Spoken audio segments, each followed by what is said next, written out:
कहानी की शुरुआत एक भयानक तूफान से जूझते हुए प्लेन से होती है, जहां हमारी मेन कैरेक्टर लिंडा अपने दोस्तों के साथ बिजनेस ट्रिप से लौट रही थी। सब कुछ ठीक चल रहा था कि तभी अचानक प्लेन जोर जोर से हिलने लगा और अगले ही पल उसमें एक जोरदार विस्फोट हो गया। जो लोग बिना सीट बेल्ट के खड़े थे वे बुरी तरह इधर उधर जा गिरे। इसके तुरंत बाद केबिन का हिस्सा प्रेशर के कारण फट गया और तेज हवा के झोंकों में कुछ लोग सीधे बाहर उड़ गए। इसी अफरा तफरी के बीच मैनेजर ने अपनी जान बचाने के लिए लिंडा का पैर कसकर पकड़ लिया। वहीं एक आदमी मदद के लिए बॉस की ओर बढ़ा, लेकिन बॉस ने उसे बेरहमी से बाहर की तरफ धकेल दिया। मगर गिरते वक्त उसने मैनेजर का पैर पकड़ लिया, जिससे उसका बैलेंस पूरी तरह बिगड़ गया और दोनों एक साथ प्लेन से बाहर गिर पड़े। लिंडा अभी इस सदमे से उबर भी नहीं पाई थी कि तभी उसे महसूस हुआ कि चारों तरफ अंधेरा छाने लगा है और प्लेन बेकाबू होकर सीधे समुद्र की तरफ गिर रहा है। खुशकिस्मती से टक्कर का एंगल ऐसा था कि प्लेन तुरंत फटा नहीं और उसकी जान बच गई। लेकिन तेजी से अंदर घुसते पानी को देखकर लिंडा ने तुरंत सीट बेल्ट खोली और तैरकर बाहर निकल आई। लेकिन बच जाने के बाद भी उसे कोई राहत नहीं मिली, क्योंकि वह अब एक सुनसान और कभी खत्म न होने वाले समुद्र के बीच फंसी हुई थी। तभी दूर उसे एक छोटा सा टापू नजर आया और वह पूरी ताकत लगाकर उसकी तरफ तैरने लगी। सुबह होते ही वह किसी तरह उस टापू तक पहुंच गई और फिलहाल उसकी जान बच गई। लेकिन उसे अंदाजा नहीं था कि असली खतरा तो अब शुरू होने वाला है। थोड़ी दूर चलने के बाद उसकी नजर किनारे पर पड़े एक आदमी पर गई। वह तुरंत उसकी तरफ भागी और पास जाकर देखा तो उसे पता चला कि वो कोई और नहीं बल्कि उसका बॉस ब्रैडली था। वह भी हादसे में बच गया था और बेहोशी की हालत में लहरों के साथ बहकर यहाँ तक आ पहुंचा था। हालांकि गिरने के दौरान उसकी टांग टूट गई थी, लेकिन बाकी लोगों में से सिर्फ वही बचा था। पर फिर भी लिंडा उसे देखकर खुश नहीं थी, क्योंकि कंपनी में वह सबसे ज्यादा उसी से नफरत करती थी। दरअसल वह स्ट्रेटेजी डिपार्टमेंट की सबसे काबिल कर्मचारी थी और अपनी मेहनत से बॉस का भरोसा जीतकर मैनेजर बनने वाली थी। लेकिन ज्वाइनिंग से ठीक पहले बॉस की मौत हो गई और उसका बेटा ब्रैडली कंपनी का मालिक बन बैठा। बॉस बनते ही उसने लिंडा का प्रमोशन छीन लिया और वह पोस्ट अपने चापलूस दोस्त को दे दी। इतना ही नहीं, वह अपने दोस्तों के साथ मिलकर अक्सर लिंडा को नीचा दिखाने लगा। यह सोचकर लिंडा के मन में आया कि वह उसे वहीं छोड़ दे, लेकिन उसने सोचा अगर वो उसकी मदद करेगी तो वह फिर से मैनेजर बन सकती है। इसलिए उसने तुरंत एक नुकीला पत्थर उठाया और उससे केले के पत्ते काटने शुरू कर दिए। फिर पेड़ का सहारा लेकर एक फ्रेम बनाया और पत्तों और टहनियों को बेल से बांधकर एक छोटी सी झोपड़ी तैयार कर दी। धूप से बचने का इंतजाम करने के बाद उसने पानी का जुगाड़ करने की सोची। उसने रेत में गड्ढा खोदा और उसमें नारियल के छिलके रखकर ऊपर पत्ते लगा दिए। कुछ ही देर में बारिश शुरू हो गई और उसने आसानी से पीने लायक पानी जमा कर लिया। बारिश थमते ही मौसम साफ हो गया और काफी देर बाद ब्रैडली को होश भी आ गया। लिंडा तुरंत उसके पास पहुंची और उसे पानी पिलाने लगी। जब ब्रैडली को पता चला कि लिंडा ने उसकी जान बचाई है, तब उसने झिझकते हुए उसे थैंक यू बोल दिया। इसके बाद लिंडा ने उसके सामने अपनी काबिलियत दिखाते हुए लकड़ी रगड़कर आग जलाई और जल्द ही उसने एक मछली पकड़कर उसे पका भी लिया। लेकिन ऐशो आराम की जिंदगी जीने वाले ब्रैडली के लिए ये मछली किसी कचरे से कम नहीं थी। फिर भी पेट भरने के लिए उसे बिना नमक मसाले वाली वो मछली मजबूरी में निगलनी पड़ी। लेकिन लिंडा को इस खाने से कोई दिक्कत नहीं थी, बल्कि वह तो इस जगह पर फंसने के बाद भी बेहद खुश थी, क्योंकि उसे यहाँ कोई भी नीचा दिखाने वाला नहीं था और वो खुशी खुशी यहाँ कई दिन बिता सकती थी। धीरे धीरे कुछ दिन गुजर गए और यहाँ माहौल का असर दोनों पर साफ दिखने लगा। एक तरफ लिंडा जो छोटी सी चीज पाकर भी खुश हो जा रही थी, वहीं ब्रैडली किसी तरह यहाँ से निकलना चाहता था। उसने पूछा कि उसने अब तक किनारे पर कोई SOS सिग्नल क्यों नहीं बनाया या आग को बड़ा क्यों नहीं किया, ताकि किसी की इस टापू पर नजर पड़ सके। उसके मुताबिक लिंडा को पहले यही करना चाहिए था, लेकिन उसने ऐसा कुछ भी नहीं किया। इसी बात पर वह उल्टा गुस्से में चिल्लाते हुए उसे ताने मारने लगा कि वह यहाँ बेवजह उसकी देखभाल का बस एक नाटक कर रही है। खुद टूटी टांग के कारण लाचार था, फिर भी लिंडा की इतने दिनों की मदद के बाद भी वो उसे अपना हक समझ रहा था। उसकी बातें सुनकर लिंडा को समझ आया कि वह केवल चापलूसी से उसका दिल नहीं जीत सकती है। उसे उसकी असली अहमियत तभी समझ आएगी जब उसे कोई तकलीफ होगी। यही सोचकर लिंडा बिना कुछ कहे वहाँ से उठी और उसे अकेला छोड़कर चली गई। शुरुआत में ब्रैडली उसकी इस हरकत पर भी ताने मारता रहा, लेकिन कुछ ही देर बाद उसे एहसास होने लगा कि उसने कितनी बड़ी गलती कर दी है। फिर भी वह घमंडी बना रहा और लिंडा के खुद व खुद लौटने का इंतजार करने लगा। लेकिन ऐसा ही करते करते पूरा एक दिन बीत गया और आखिरकार उसका घमंड टूटने लगा। लेकिन रात तक भी लिंडा वापस नहीं आई। गहरी रात में तेज तूफान चलने लगा और कुछ ही देर में लिंडा की बनाई झोपड़ी भी उड़ गई। अगले ही दिन तपती धूप ने हालत और खराब कर दी। ज्यादा गर्मी की वजह से ब्रैडली डिहाइड्रेशन के चलते बेहोश हो गया। जब लिंडा उसे काफी तड़पा चुकी थी, तब वह पानी लेकर वापस आ गई। उसे देखते ही ब्रैडली ने बिना कुछ सोचे तेजी से पानी पीना शुरू कर दिया। अब उसे समझ आ गया था कि वह पूरी तरह लिंडा पर ही निर्भर है और वह उस पर अपना हक नहीं चला सकता। लेकिन तभी उसकी नजर उस भाले पर पड़ी जिसका इस्तेमाल लिंडा खतरनाक जंगली सुअर के शिकार के लिए करने वाली थी। उसे पता था कि वह सुअर बेहद जानलेवा है, इसलिए उसने लिंडा को जंगल में जाने से मना किया, क्योंकि अगर लिंडा को कुछ हो गया तो उसकी खुद की जान भी खतरे में पड़ जाएगी। लेकिन लिंडा ने उसकी एक भी बात नहीं मानी और वह सीधे जंगल के अंदर चली गई। जब वह चुपके से शिकार को ढूंढ रही थी, तभी अचानक उस जंगली सूअर ने लिंडा को टक्कर मारकर हवा में उछाल दिया।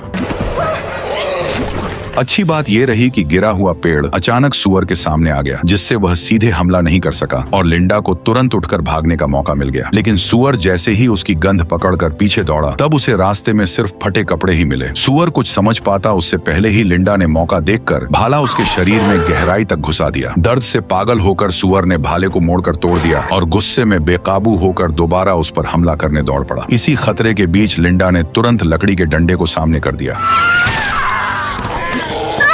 आखिरकार लिंडा ने उसे मार गिराया। सूअर का कटा हुआ सर देखकर ब्रैडली पूरी तरह हिल गया और पहली बार उसे समझ आया कि असल में लिंडा बहुत खतरनाक और ताकतवर है, जिससे अब ब्रैडली लिंडा से डर के रहने लगा। कुछ दिन बाद जब लिंडा जंगल में सामान ढूंढ रही थी, तो उसे एक झरना मिला जहां से साफ पानी सीधे पिया जा सकता था। अब उसे पानी की चिंता नहीं रही और वह इस खोज से काफी राहत महसूस करने लगी। लेकिन उसकी यह खुशी ज्यादा देर नहीं टिक पाई, क्योंकि तभी उसे दूर से इंजन की तेज आवाज सुनाई दी। आवाज सुनते ही लिंडा तुरंत उस तरफ दौड़ पड़ी। वहां पहुंचकर उसे एक बोट दिखाई दी, जिसे देखकर उसकी आंखों में एक उम्मीद जाग उठी। लेकिन जैसे ही वह मदद के लिए चिल्लाने वाली थी, तभी वह अचानक रुक गई। उसे एहसास हुआ कि अगर वह वापस लौट गई तो उसे फिर से वही घिसी पिटी जिंदगी जीनी पड़ेगी। किसी और बॉस के नीचे झुककर काम करना होगा और हर दिन उसके ताने सुनने पड़ेंगे। लेकिन अगर वह यहीं रुकती है तो वह अपनी मर्जी की मालिक होगी, उसे किसी का कहना नहीं मानना पड़ेगा और जो चाहेगी वही कर पाएगी। इन्हीं ख्यालों में उसने फैसला कर लिया कि वह इस टापू को नहीं छोड़ेगी। इसलिए वह तुरंत छुप गई और धीरे धीरे नाव को दूर जाते हुए देखती रही। वापस आने के बाद उसने ब्रैडली को इस बारे में कुछ नहीं बताया, लेकिन ब्रैडली सिर्फ मजबूरी में उसका कहना कर रहा था। असल में वह इस टापू पर हमेशा रहना नहीं चाहता था। 2 हफ्तों की इस जंगली जिंदगी ने उसे पूरी तरह बदल दिया था और उसका सब्र अब टूटने लगा था। उसने लिंडा से एक नाव बनाने को कहा ताकि उसकी मदद से वह पास मौजूद बोट तक पहुंच सके और कोई उन्हें देख सके। लेकिन लिंडा ने उसकी बात सुनते ही इसे बेहद खतरनाक बताते हुए नाव बनाने से साफ इनकार कर दिया। यह सुनकर ब्रैडली का गुस्सा फूट पड़ा, क्योंकि जब से वे इस टापू पर फंसे थे, तब से लिंडा ने उसकी एक भी बात नहीं मानी थी, जिससे वह खुद को रोक नहीं पाया। उसने लिंडा से अलग होकर अपना खुद का एक अलग कैंप बनाने और नाव तैयार करने का फैसला कर लिया। लेकिन जैसे ही वह अकेले काम करने लगा, उसे एहसास हुआ कि यह उतना आसान नहीं है जितना वह समझ रहा था। उसे आग जलाने तक का सही तरीका नहीं आता था और टूटी टांग की वजह से वह ज्यादा दूर भी नहीं जा सकता था। मजबूरी में वह नारियल के खोल से बारिश का पानी जमा करने लगा। किसी तरह उसने एक छोटी झोपड़ी खड़ी की और रेत पर हेल्प लिखकर मदद का इंतजार करने लगा। लेकिन 2 दिन बीत जाने के बाद भी समुद्र से कोई जवाब नहीं आया। भूख से परेशान होकर वह मजबूर हो गया और आसपास के कीड़ों को खाने की कोशिश करने लगा। लेकिन जैसे ही उसने उन्हें खाया, उसे इतनी घिन आई कि वह तुरंत उल्टी कर बैठा। उधर लिंडा के पास एक से एक बढ़िया स्वादिष्ट खाना था, जिसे वह आराम से मजे लेकर खा रही थी। अपनी हालत देखकर ब्रैडली का घमंड पूरी तरह टूट गया। वह शर्मिंदा होकर टांग की परवाह किए बिना घुटनों के बल बैठ गया और उससे माफी मांगने लगा। उसका यह बदला हुआ रवैया देखकर लिंडा हंस पड़ी और उसने उसे फिर से अपने साथ शामिल कर लिया। इतनी बेइज्जती महसूस करने के बाद भी ब्रैडली अंदर ही अंदर लाचार था, इसलिए वह चुपचाप सही मौके का इंतजार करने लगा। करीब आधा महीना गुजरने के बाद उसकी हालत सुधरने लगी। तब लिंडा उसे टापू की सबसे ऊंची चोटी पर ले गई, जहां पहुंचना तो मुश्किल था, लेकिन वहां से दिखने वाला नजारा कमाल का था। लिंडा ने समझाया कि असली खतरा इसी खूबसूरत दिखने वाले इलाके में छिपा हुआ है। फिर उसने रास्ते के किनारे लगे कुछ जामुन जैसे फल तोड़े और बताया कि इनमें ऐसा जहर होता है जो शरीर को सुन्न कर देता है। इसके बाद उसने उन फलों का रस अपनी बाह पर लगाया, जिससे कुछ ही देर में उसकी स्किन पर लाल दाने उभर आए। आगे बढ़ते ही लिंडा ने एक्स जैसी बनी चट्टानों की ओर इशारा किया और बताया कि उसके आगे का पूरा इलाका कांटों और जहरीली बेलों से भरा हुआ है, इसलिए उसने सख्त चेतावनी दी कि उस जगह पर कभी भी सामान ढूंढने मत जाना। ये सुनते ही ब्रैडली के दिमाग में एक चालाक प्लान आया और वापस लौटते समय उसने थकान का बहाना बना दिया। फिर वह धीरे से जहरीले फलों के पास बैठ गया। जैसे ही उसने चुपके से कुछ जहरीले जामुन तोड़े, तभी अचानक जमीन धंस गई और लिंडा नीचे जा गिरी। असल में वह जगह ऊपर से मजबूत दिख रही थी, लेकिन अंदर से पूरी तरह खोखली और कमजोर थी। ब्रैडली घबरा गया और तुरंत उसे ऊपर खींचने लगा। भले ही वह लिंडा से नफरत करता था, लेकिन वह उसे इस तरह मरते हुए नहीं देख सकता था। आखिरकार उसकी कोशिश से लिंडा की जान बच गई और पहली बार उसने बिना कुछ कहे ब्रैडली पर भरोसा करना शुरू कर दिया। कुछ ही दिनों बाद समुद्र में तेज तूफान आ गया। किनारे के पास बनी उनकी झोपड़ी इस आंधी में पूरी तरह टूट गई और पेड़ों के गिरने से हालात और खराब हो गए। अच्छी बात यह रही कि उन्हें पहले ही पास में एक गुफा मिल गई, इसलिए दोनों तुरंत वहां भागकर छिप गए। उस वक्त दोनों पूरी तरह भीग चुके थे और ठंड से बचने के लिए उन्हें अपने कपड़े उतारकर एक दूसरे से चिपक कर सोना पड़ा। इस नजदीकी के चलते लिंडा को धीरे धीरे ब्रैडली से प्यार होने लगा। जल्द ही ब्रैडली को जंगल में मौजूद हर जहरीले फल की पहचान हो गई। अपने हुनर को दिखाने और लिंडा का शुक्रिया अदा करने के लिए उसने आज रात खुद खाना बनाने का फैसला किया। लिंडा ने बिना ज्यादा सोचे उसकी बात मान ली और उसे मौका दे दिया। हैरानी की बात यह रही कि उसने जो खाना बनाया वह सच में काफी टेस्टी था, लेकिन जैसे ही लिंडा ने थोड़ा सा खाना खाया तभी अचानक उसे चक्कर आने लगे और उसकी नजर धुंधली पड़ गई। कुछ ही पलों बाद वह खुद को संभाल नहीं पाई और सीधे जमीन पर गिर पड़ी। लेकिन ब्रैडली ने उसकी तरफ पलटकर भी नहीं देखा और तुरंत जंगल की तरफ भाग गया। थोड़ी देर बाद वह एक लकड़ी की नाव खींचते हुए वापस लौटा। असल में उसे पहले ही समझ आ गया था कि लिंडा उसे यहाँ से जाने नहीं देना चाहती, इसलिए उसने चुपके से ये नाव तैयार कर ली थी और सही मौका मिलते ही उसने जहरीले फल खिलाकर उसे बेहोश कर दिया। अब वह खुशी खुशी उस गंदी सी नाव को पानी में धकेलने लगा और बिना पीछे देखे तेजी से समुद्र की तरफ बढ़ गया। लेकिन वह ज्यादा दूर नहीं जा पाया था कि अचानक एक बड़ी लहर ने उसकी नाव को तोड़कर रख दिया। अगले ही पल उससे भी विशाल लहर उठी और उसे सीधे समंदर के अंदर खींच ले गई।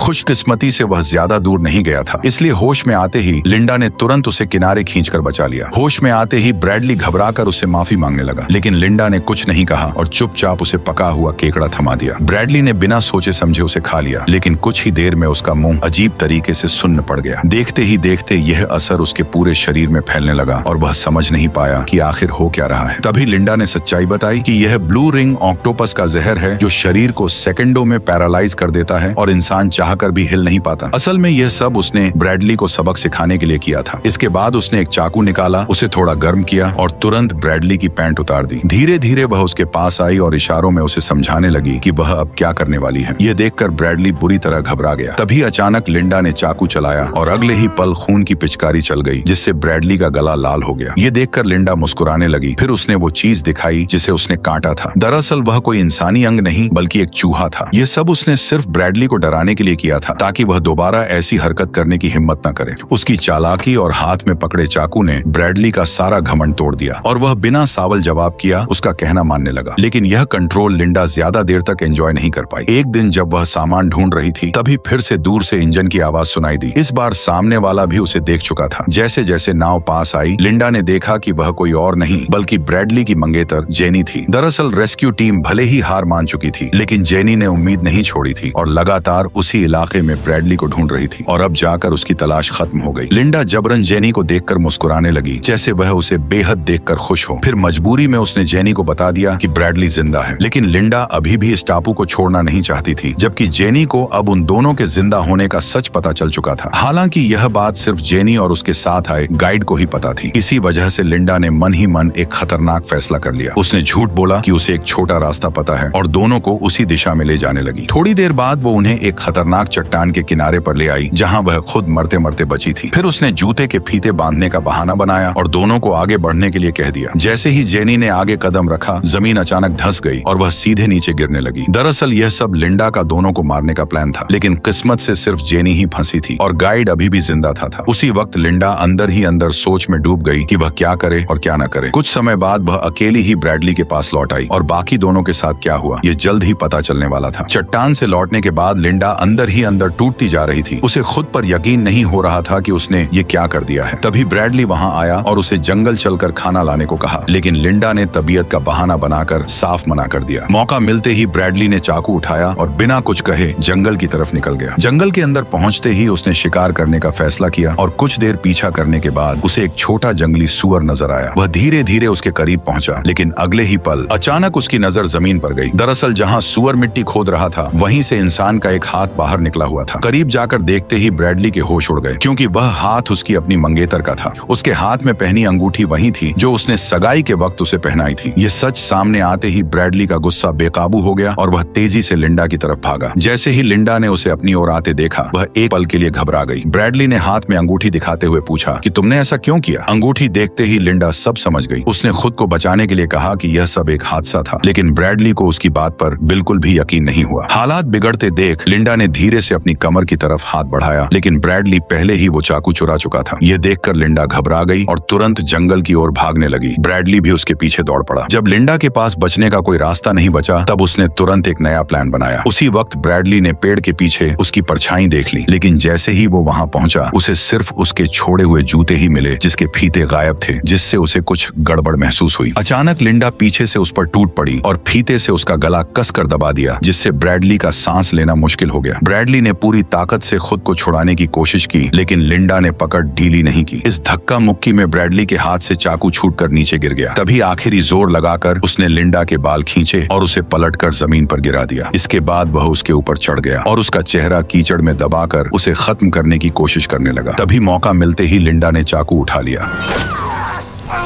जब लिंडा ने आंखों से मिट्टी हटाकर दोबारा देखा तो ब्रैडली वहां से गायब हो चुका था। दरअसल वह उसी जहरीले इलाके की तरफ बढ़ रहा था जहां जाने से लिंडा ने मना किया था। ये देखकर लिंडा ने उसका पीछा नहीं किया और चुपचाप वापस लौट गई। काफी दूर तक भागने के बाद भी ब्रैडली के साथ कुछ नहीं हुआ, लेकिन जैसे ही उसने सामने देखा तब उसके होश उड़ गए, क्योंकि दो विशाल चट्टानों के बीच उसे एक आलीशान विला दिखाई दिया, जिससे साफ हो गया कि यह कोई सुनसान टापू नहीं बल्कि किसी का प्राइवेट आइलैंड है। उम्मीद की एक नई किरण के साथ ब्रैडली तुरंत वहां पहुंचा और मदद के लिए चिल्लाने लगा, लेकिन अंदर से कोई जवाब नहीं आया। तभी उसने देखा कि दरवाजा खुला हुआ है। घर के अंदर घुसते ही ब्रैडली ने जल्दी जल्दी लाइट ऑन की और हर जगह नजर दौड़ाकर कुछ काम की चीजें तलाशने लगा। तभी उसकी नजर फ्रिज पर पड़ी और उसे खोलते ही अंदर तरह तरह के मॉडर्न ड्रिंक्स सजे हुए दिखाई दिए। प्यास से बेहाल ब्रैडली ने तुरंत एक पानी की बोतल उठाकर पीने लगा, लेकिन तभी अचानक सब कुछ बदल गया। न जाने कैसे स्पीकर से लिंडा की आवाज गूंज उठी और उसकी बात सुनते ही ब्रैडली को पूरी सच्चाई समझ आने लगी। उसे एहसास हुआ कि जहरीले इलाके वाली सारी बातें झूठ थीं और सिर्फ उसे इस जगह से दूर रखने के लिए ये कहानी बनाई गई थी। अब लिंडा ने बिना किसी झिझक के सब कुछ साफ साफ बता दिया। असल में जो जहाज उसने पहली बार देखा था वो हर महीने यहाँ सप्लाई देने आता था और उसी के जरिए उसे इस आलीशान विला का पता चला था। यहाँ आने के बाद उसने छुपकर दरवाजे का पासकोड देख लिया और फिर सही मौके पर इस जगह पर पूरी तरह कब्जा कर लिया। हालांकि असली मालिक यहाँ बहुत कम आता था, इसलिए वह हर बार सब कुछ साफ करके आराम से यहाँ रहती थी। किसी को शक भी नहीं होता था और सब कुछ उसके हिसाब से परफेक्ट चल रहा था। लेकिन जेनी के अचानक आने से उसका पूरा प्लान बिगड़ गया। अनजाने में हालात ऐसे बन गए कि उसे जेनी को मारने का कदम उठाना पड़ा। उसकी ये सच्चाई सुनकर ब्रैडली के रोंगटे खड़े हो गए। अंधेरे में इधर उधर टटोलने पर भी उसे कंट्रोल रूम नहीं मिला। तभी अचानक हालात पलट गए, क्योंकि लिंडा खुद उसे ढूंढते हुए वहां पहुंच गई। दरअसल उसने पहले ही इस विला के अंदर से एक शिकार वाली बंदूक हासिल कर ली थी। ब्रैडली ने जैसे ही उसे देखा तो वो तुरंत घुटनों पर गिर गया और अपनी जान की भीख मांगने लगा। उसने कहा कि वह अब भागेगा नहीं, बल्कि यहीं रहकर उसी के साथ जिंदगी बिताएगा। इतना ही नहीं, उसने ये भी कहा कि इस दौरान वह सच में उससे प्यार करने लगा है। लिंडा को यकीन दिलाने के लिए वह दोनों के बीच बिताए खूबसूरत पलों की बातें करने लगा। उसकी बातें सुनकर लिंडा को कुछ गड़बड़ लगी। तभी उसकी नजर पीछे रखे बैल के सिर पर गई, जहां से एक सींग गायब था, और फिर अगले ही पल लिंडा ने पास रखी गोल्फ स्टिक उठा ली, जबकि ब्रैडली ने भी बंदूक अपने हाथ में ले ली। लेकिन जैसे ही उसने ट्रिगर दबाया, बंदूक खाली निकली। असल में यह सब पहले से ही लिंडा का सोचा समझा प्लान था। अगले ही पल उसने बिना वक्त गवाए गोल्फ स्टिक उठाई और ब्रैडली पर लगातार वार करने लगी। आखिरी वार इतना जोरदार था कि ब्रैडली वहीं खत्म हो गया। यहीं पर कहानी भी खत्म हो गई। लिंडा ने पूरे विला को साफ करके खुद को एकमात्र जिंदा बची इंसान के रूप में पेश किया। फिर उसने इस पूरे हादसे को एक सर्वाइवल मिरेकल की तरह दिखाकर खुद को मशहूर बना लिया और धीरे धीरे वह बहुत अमीर बन गई।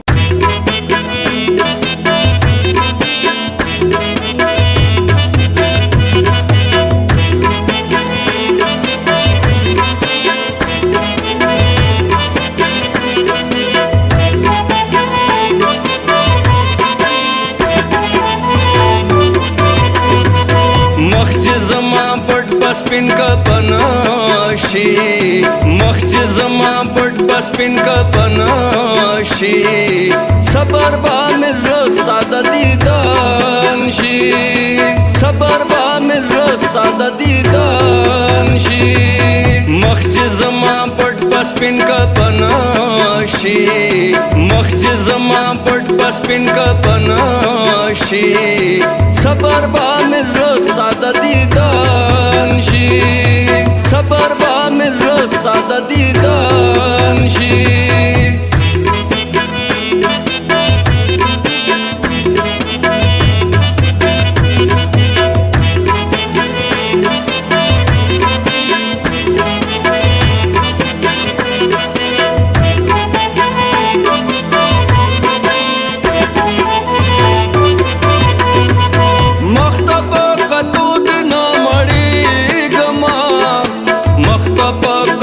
दिन मड़ी गमा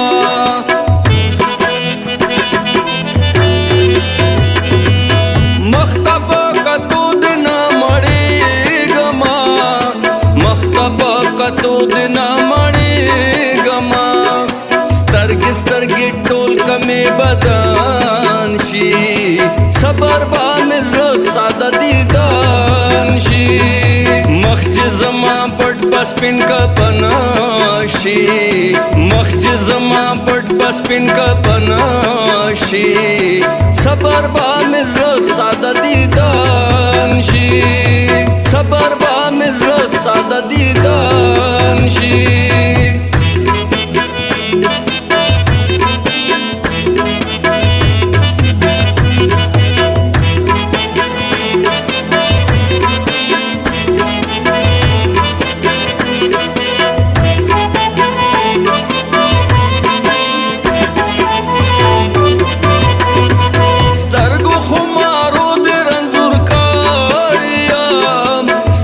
खुमारो दे रंजुर काड़िया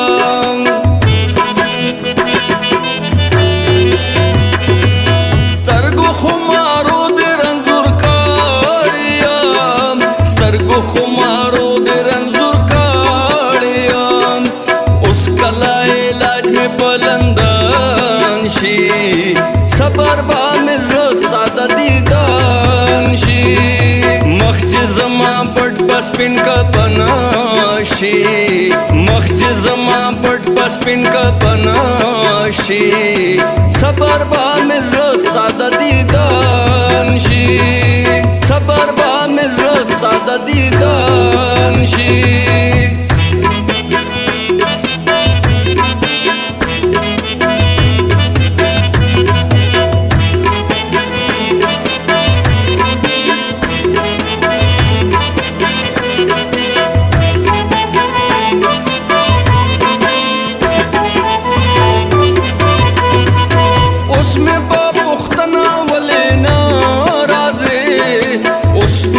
पुख्तना वले नाराज़े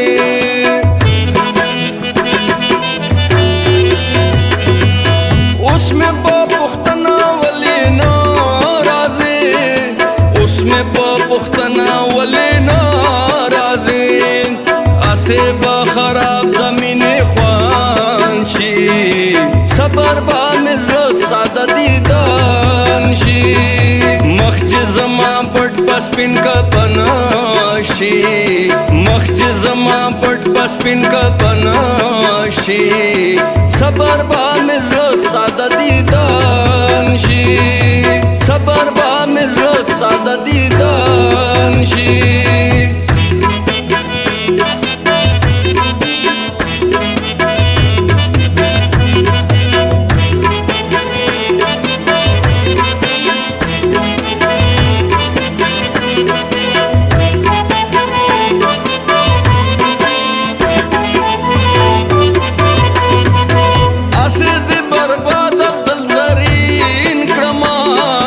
असेद बर्बाद अब्दुल ज़रीन क्रमा